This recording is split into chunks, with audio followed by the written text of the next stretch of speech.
Toddy here from Recombia, and we have just got our hands on the new HTC U11, which has just been unveiled by the company. And we thought we'd put it alongside Samsung's Galaxy S8 just to see how the two phones compare, what the similarities are and what the differences are. So obviously the most prominent thing is of course the screens. In the case of the U11, we have a 16:9 5.5 inch Quad HD Super LCD 5, and it is an absolutely stunning panel. HTC generally does the best LCD panels out there. Meanwhile, Samsung has opted for its Quad HD Plus 5.8 inch but 18.5:9 aspect ratio Super AMOLED display, which has a 2960 by 1440 resolution. So because of that taller aspect ratio, it has more pixels height-wise, but it actually has a smaller footprint overall. Actually, if I put the phones on top of each other, in almost every dimension, the S8, despite packing that larger, taller screen, actually is smaller than the U11 on all sides.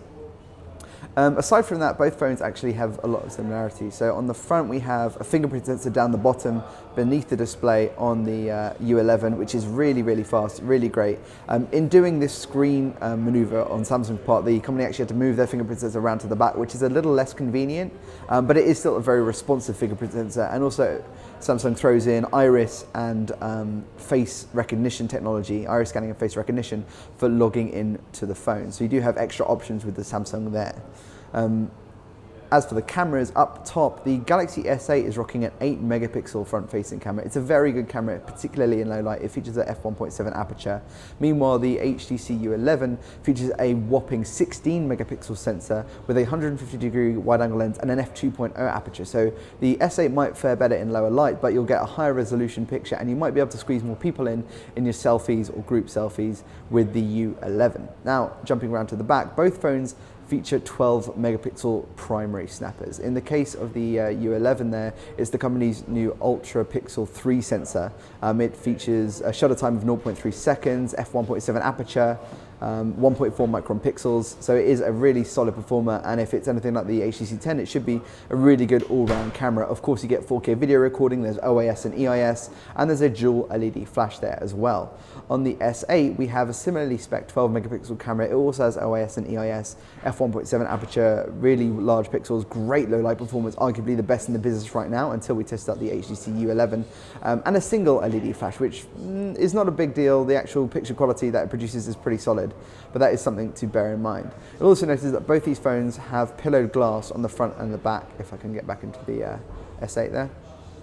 So they both look great, but they are absolute fingerprint magnets. In the case of the U11, it's actually Gorilla Glass 5, skirted by a metal frame on all sides, just like the S8. And the S8 comes in, I believe it's 3 colors right now, whilst the U11 will feature all the same colors as the other U phones that launched earlier this year. So you'll get the brilliant black, which is this one here. You get the ice white, I believe it's called, and you also get the sapphire blue.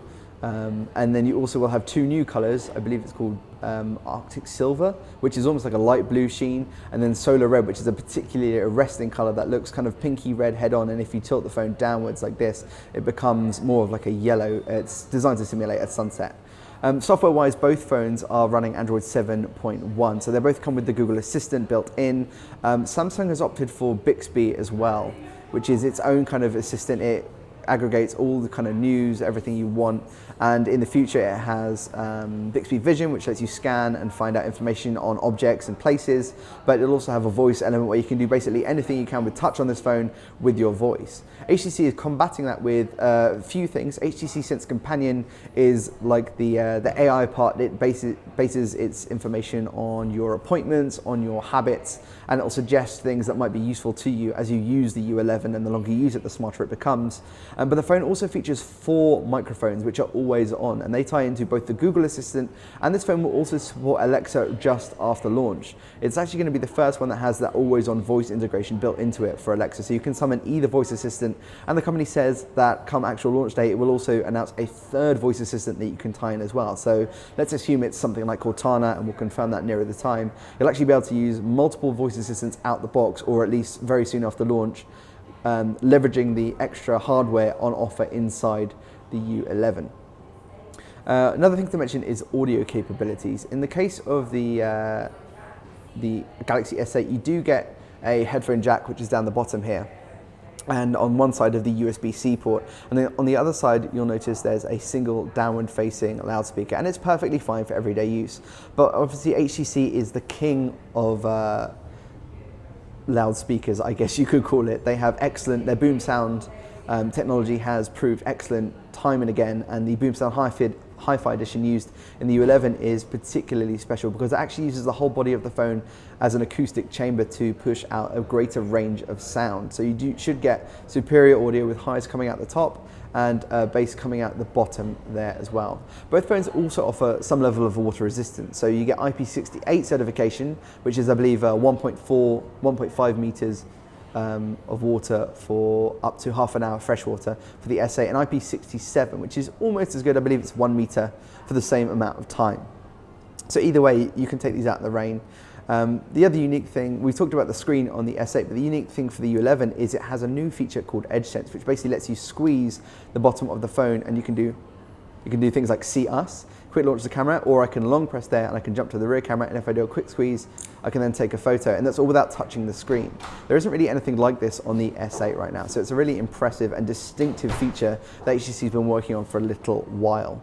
The last thing to talk about is performance and battery life. So whilst the Exynos 8895 backed up by 4 gigabytes of RAM inside the S8 is a very good chipset, and we have seen that time and again with all of the things we've tested it with. There's going to be a Snapdragon 835, whichever market you're in, with the U11, also backed up by 4 gigabytes of RAM. Both phones also come with 64 gigabytes of storage, micro SD expandability, but the U11 will top out at 2 terabyte support, whilst the S8 will feature up to 256 gigabytes. And in some markets, the U11 will also come with 6 gigabytes of RAM and 128 gigabytes of storage. Now, the last thing to talk about is battery, as I just mentioned. Both phones also pack a 3,000 milliamp hour battery. In the case of the Samsung, that comes with fast charging, Samsung's own adaptive fast charging, which is pretty good, whilst the 835 chipset means that you can get Qualcomm's quick charge technology. In the case of the U11, that is quick charge 3.0, which should be pretty good. The 3,000 milliamp hour battery also is said to be more efficient, so we're hoping up to 2 days of use. If we're lucky, the S8 tops out right now at about a day and a half of use between charges. So that is everything we can tell you right now about both the Samsung Galaxy S8 and how it stacks up against the new HTC U11. If you have any questions about either of these phones, just drop us a line down below in the comments. You can find out more on rocombo.com/mobile. Don't forget to subscribe, and thanks for watching.